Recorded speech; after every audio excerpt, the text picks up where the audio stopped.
ऐसा लग रहा है जैसे पलायन हो रहा हो। जी हाँ, पलायन ही लग रहा है मुझे। छुट्टी मांग रहे हैं तो हम फ्रेंड्स आपस में फ़ोन कर रही हैं कि भैया छुट्टी मांग रहे हैं, क्या करना है? तो कह रहे हैं छुट्टी तो देते पर हमारे पास कोई रखवा जाओ। तो कहते हैं मैम कैसे रखवा जाएं, हम सब मिलकर जा रहे हैं। तो मैंने कहा कहाँ जा रहे हो? तो कह रहे हैं बंगाल जा रहे हैं। मैंने कहा बंगाल क्या करने जा रहे हो? अभी तो तुम आई हो दुर्गा पूजा से, मैंने तुम्हें छुट्टी दी थी 15 दिन की, 16 दिन की, तो अब क्यों जा रही हो? कहते वोट करने जा रहे हैं। मैं किसको वोट करना है तुमको? कहते ममता दीदी को। और मैंने कहा अब तुम मुझसे ट्रेन की टिकट मांगोगी? कहती मैं नहीं मांगूंगी। मैंने कहा क्यों नहीं मांगोगी? कहती क्योंकि हमारे अकाउंट में 1000 रुपये आ गए हैं। मैंने कहा लो कर लो बात। मैं कहा मैं तुम्हें 5000 रुपये देती हूँ, तुम मत जाओ। तो मेरे को कहती नहीं, वहाँ और स्कीम भी मिलता है और भी कुछ मिलेगा। मैंने कहा क्या मिलेगा ऐसा? कहते आपको नहीं पता। तो मैं कहा दीदी को ही वोट क्यों देना है, बीजेपी को नहीं देना?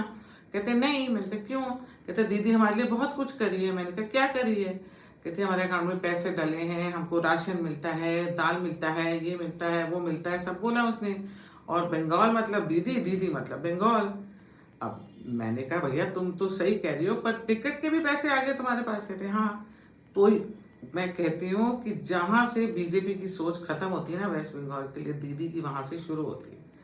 आप एक बारी मीडिया के कोई जर्नलिस्ट अगर हों जो जा सके इन कॉलोनीज में, आप देखिए तो किस तरीके से बंगालीज जा रहे हैं दीदी को वोट देने।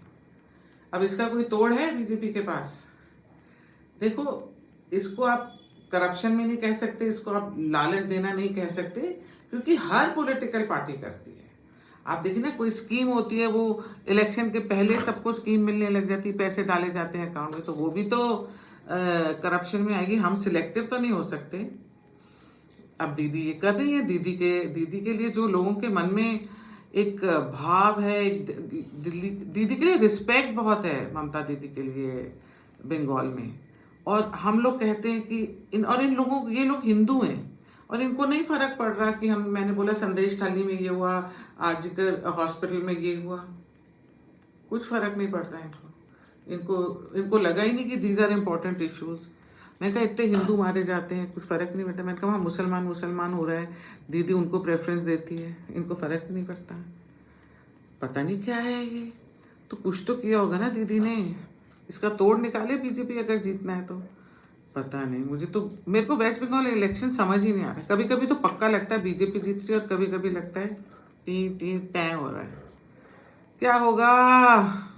देवा देवा।